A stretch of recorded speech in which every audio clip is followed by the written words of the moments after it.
যে শাশুড়িকে সবাই দেবী মনে করে পুজো করে তার আড়ালে কি লুকিয়ে আছে এক পিশাচি? নিজের চোখে মায়ের করুণ মৃত্যু দেখেও কি এলার স্বামী ভুল মানুষের উপর প্রতিশোধ নিতে চাইছে?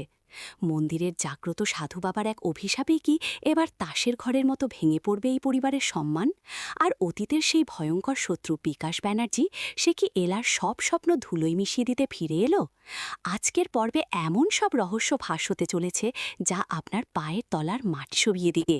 সব জানতে ভিডিওটি শেষ পর্যন্ত দেখুন।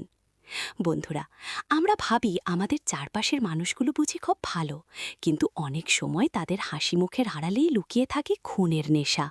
ঠিক যেমনটা ঘটছে এলার সাথে। এলার স্বামী আজও রাতে ঘুমাতে পারে না। তার চোখের সামনে আজও ভেসে ওঠে সেই দিনটি যেদিন তার মা আগুনে পুড়ে ছাই হয়ে গিয়েছিল।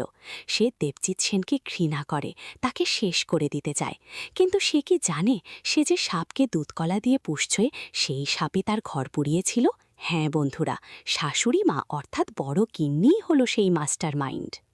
আজকের পর্বে আমরা যখন মন্দিরের সেই দৃশ্যে পৌঁছাই তখন বুক কেঁপে ওঠে। সাধু বাবা যখন শাশুড়িকে দেখে গর্জে উঠলেন এবং তাকে পাপী ও খুনি বলে অভিশাপ দিলেন, তখন বড়গিন্নির মুখ ফ্যাকাশে হয়ে গিয়েছিল। সাধু বাবা পরিষ্কার জানিয়ে দেন যে আগুনের খেলা সে খেলেছিল সেই আগুনেই তার বিনাশ হবে।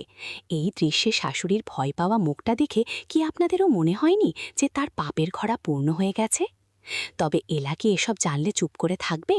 এলা সাধারণ কোনো নতুন বউ নয়, সে প্রতিবাদী, সে সাহসী। সে যখন শাশুড়ির দিকে তীক্ষ্ণ দৃষ্টিতে তাকায় তখন মনে হয় সে যেন সবটা বুঝে গেছে। কিন্তু এলার পথ অতটা সহজ নয়। একদিকে বাড়ির ভেতরের শত্রু আর অন্যদিকে বাইরে ওত পেতে আছে সেই শয়তান বিকাশ ব্যানার্জি। বিকাশ ফিরে এসেছে এলার সুখ কেড়ে নিতে। সে এলার পরিবারকে ধ্বংস করার যে হুমকি দিয়েছিল তা কি সে সত্যি করে ছাড়বে? বন্ধুরা, এলা কি পারবে তার স্বামীর ভুল ধারণা ভাঙতে? সে কি পারবে দেবজিৎ সেনের বদলে আসল খুনি শাশুড়িকে তটকড়ায় দাঁড়া করাতে? নাকি বিকাশ ব্যানার্জির চক্রান্তে নিজেই শেষ হয়ে যাবে? এই লড়াই এখন এক অন্য উচ্চতায় পৌঁছে গেছে, যেখানে প্রতিটি পদক্ষেপেই লুকিয়ে আছে মৃত্যু আর বিশ্বাসঘাতকতা। বিকাশ ব্যানার্জিকে রুখতে এলার প্রথম পদক্ষেপ কী হওয়া উচিত বলে আপনারা মনে করেন? বন্ধুরা, এলার এই মরণপণ লড়াই আর শাশুড়ির ভয়ঙ্কর মুখোশ খোলার দৃশ্য আপনাদের কেমন লাগলো কমেন্টে অবশ্যই জানান। গল্পের পরবর্তী উত্তেজনাকর আপডেট সবার আগে পেতে ভিডিওটিতে একটি লাইক দিন এবং আমাদের চ্যানেলটি এখনই সাবস্ক্রাইব করে বেল আইকনটি প্রেস করে রাখুন। আপনাদের ভালোবাসা আমাদের এগিয়ে যেতে সাহায্য করে। দেখা হচ্ছে পরের ভিডিওতে। ধন্যবাদ।